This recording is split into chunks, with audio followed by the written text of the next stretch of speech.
One of the biggest challenges I faced as I went deeper and deeper on the spiritual journey was that I lost the permission to be human in many ways.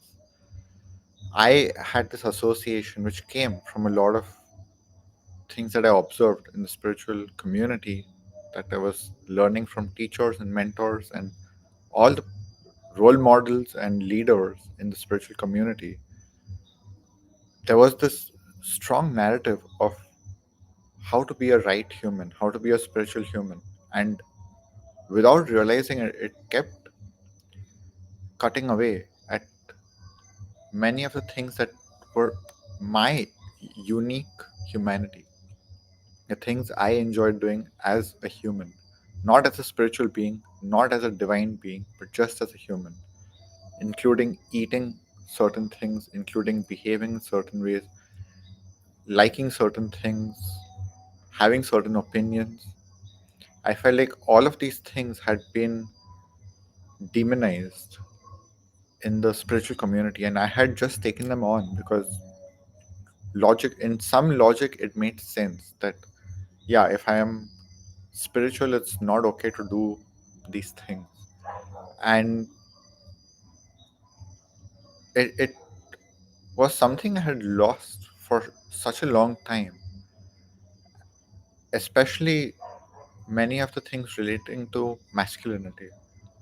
I feel like, especially with the state of the world the way it is, the kind of spirituality I was studying was very feminine, and it was very much against masculinity. It wasn't against just toxic masculinity, but it was canceling many masculine behaviors itself. And I had a lot of shame about my masculinity. And I had a lot of aversion to the toxic masculine. So I was very comfortable being in the feminine and honoring that part of myself. But I was not comfortable owning my masculine. And so my masculinity, my humanity all started getting chipped away. My healthy masculinity, healthy humanity, things that were unique to me and that I liked, kept getting chipped away simply because I was identifying with being a spiritual person. And I feel like all of these labels end up having this effect, and we apply the rules of being these labels before we actually even understand what it is to be human, what it is to be the unique human that you are. And for the last few years, I have dropped the labels and have just been focused on being human and being the unique human that I am, and recovering my healthy masculine, recovering my healthy humanity in its fullness.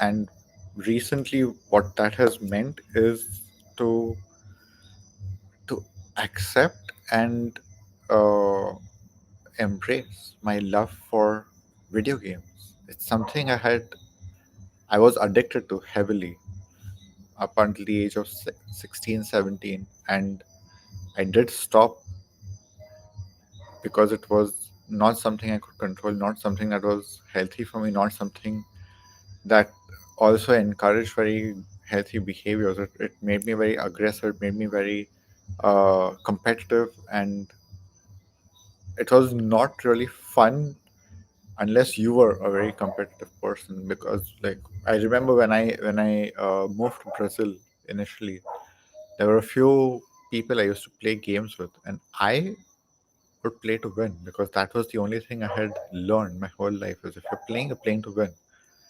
And the people I was playing with, they were not playing to win, they were playing to play, they were playing to have fun, they were playing to enjoy, and they did not really enjoy someone who's at the table who just wants to win and is not really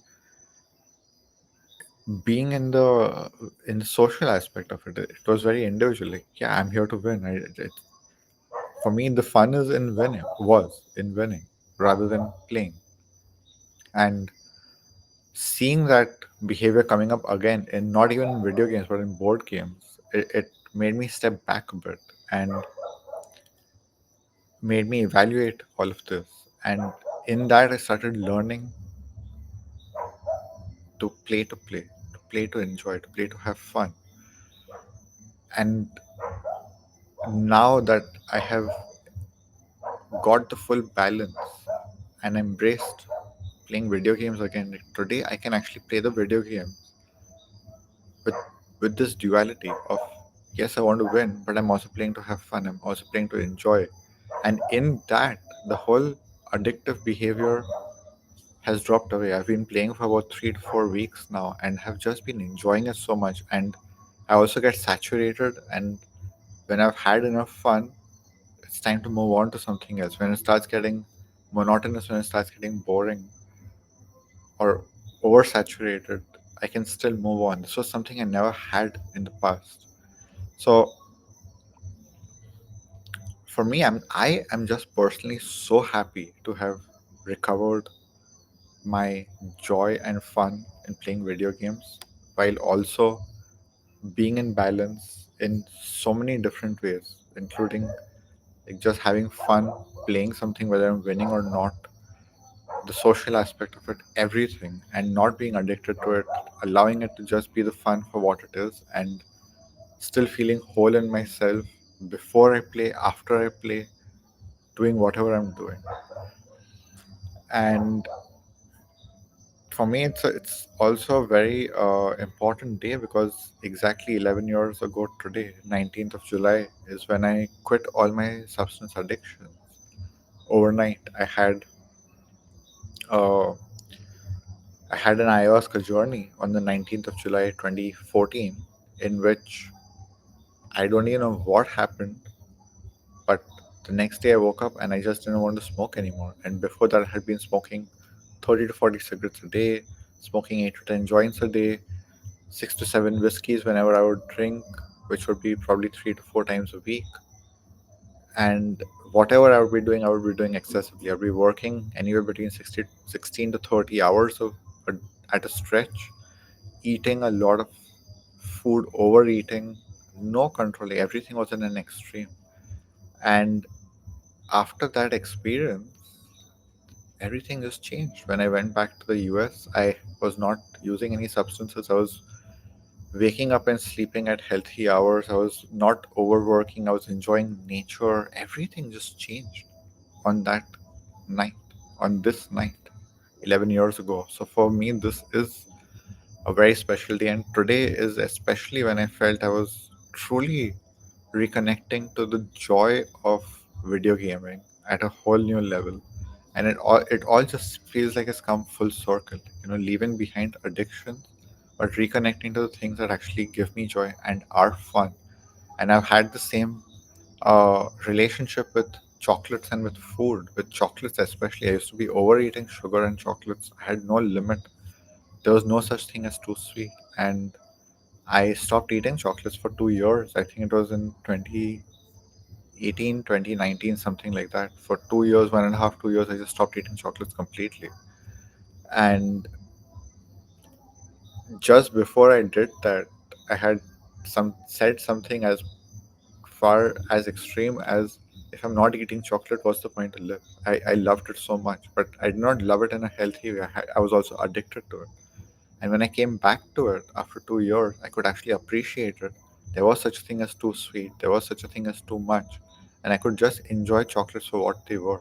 And I was no longer eating it to mask my sadness and my anger. These were the two main emotions which would make me overeat chocolate. And when I stopped eating chocolate, like, I learned to just feel the sadness and I learned to just feel the anger and not need to mask it and not need to numb it. And today, I have this amazing relationship with chocolate where I can just enjoy it for what it is, and I can be sad and I can be angry and I can feel pain and I can eat chocolate without needing to numb it.